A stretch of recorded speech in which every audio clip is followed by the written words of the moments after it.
नमस्ते बच्चों, आप सबका स्वागत है आपकी अपनी गणित की कक्षा में। हम पढ़ रहे थे वर्ग और वर्गमूल के बारे में। आइए कुछ और रोचक जानकारी पढ़ें।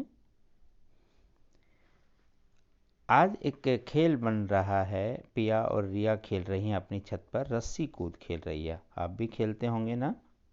हाँ। तो रिया ने कहा, दीदी आज हम एक नए तरीके से खेलेंगे। आप एक बार रस्सी कूदना, उसके बाद मैं आपसे दो ज़्यादा, यानी कि 3 बार। फिर आप मुझसे दो ज़्यादा। हम इस प्रकार से कूदेंगे। अब जो थककर रस्सी नहीं कूद पाएगा वो हार जाएगा। प्रिया मान गई और आखिर में प्रिया के 21 बार कूदने के बाद जब रिया को 23 बार कूदना था तो वह सिर्फ 11 बार कूद कर ही थक कर बैठ गई और कहने लगी, दीदी आप जीत गए। क्यों ना हम ये जोड़े कि हम दोनों ने कुल कितनी बार कूदा। प्रिया ने कहा, हाँ जोड़ लेते हैं। तो प्रिया ने पहले एक बार, एक, फिर रिया ने उससे दो ज़्यादा किया 3 बार, तो एक और तीन कितना हो गया, टोटल 4। फिर प्रिया ने किया कितना, 5 बार। तो कुल मिला के 4 उनका पहले था, 5 और हो गया, तो 1 + 3 + 5 9। फिर रिया ने किया उससे दो ज़्यादा 7, फिर प्रिया ने 9, फिर 11, फिर 13, फिर 15, फिर 17, फिर 19 और फिर 21। इस तरह से। तो यहाँ पर ऐसे इनको गिना। अब आप गौर से देखेंगे तो यहाँ एक, इन दोनों का जोड़ 4, ये 9, ये 16, 25, 36, 49। अब आप चाहें तो आगे बिना जमा किए भी इनका जोड़ बता सकते हैं। आप गौर से देखें, ये एक संख्या है पहली, तो ये 1 का वर्ग है। दूसरी है तो हम इसे 2 का वर्ग लिख सकते हैं। तीसरी में 3 का वर्ग, चौथी में 4 का वर्ग। इसका मतलब ये प्रथम विषम संख्याओं का योग का सूत्र हो गया कि प्रथम विषम संख्याओं का योग क्या है, 1 का वर्ग यानी कि 1। और दो विषम संख्याएं हैं तो उसका योग क्या करेंगे, उसका वर्ग कर दें। तो एक हमारे पास एक पैटर्न बन गया जो एक फॉर्मूले के रूप में आ जाता है कि प्रथम 10 विषम संख्याओं का योग 10 का वर्ग 100।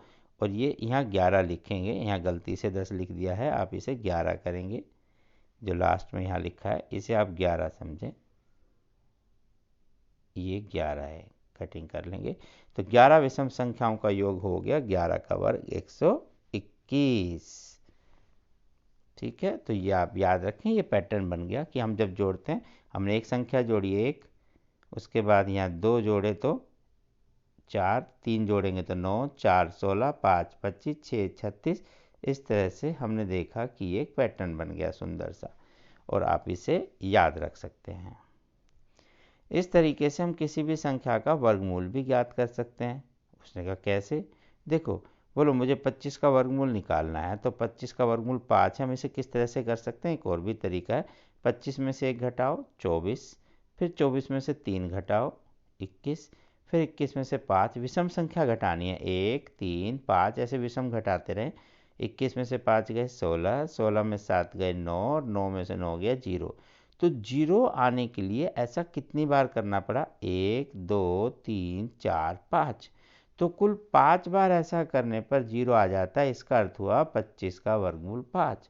ये और भी आप संख्याओं के साथ करके देख सकते हैं, बहुत मज़ेदार आपको गेम लगेगा। आपको क्या करना है, विषम संख्याएं 1 3 5 7 इस तरह से आप करेंगे तो आप वर्गमूल निकाल सकते हैं बिना कोई और तरीका लगाए। तो आइए कुछ प्रश्नों को हल करें। प्रिया और रिया कुल मिलाकर कितनी बार रस्सी कूदी? तो यहाँ से आप बता सकते हैं। बस एक बार आप दोबारा पढ़ लीजिए। यहाँ ये देखा कि प्रिया ने कितना किया, 1, फिर प्रिया ने कितना हुआ 5, फिर प्रिया ने कितना किया 9, फिर प्रिया ने कितना किया 13, इस तरह से। और रिया 3 7 11 15 और 19 इस तरह से रिया ने कूदा। लेकिन एक चीज़ और देखें, उसने कहा आखिर में प्रिया के 21 बार कूदने के बाद, जब प्रिया यहाँ 21 बार कूदी थी, उसके बाद रिया को 23 बार कूदना था, तो वह सिर्फ 11 बार कूद कर थक कर बैठ गई। तो उसके 11 भी इसमें जोड़ देंगे। अभी यहाँ तक का अगर सारा जोड़ते हैं तो 1 3 5 और सब जोड़ें तो ये जोड़ हमारे पास कितना है, 121। लेकिन इसमें 11 वो भी जोड़ना है जो वो बाद में कूदी।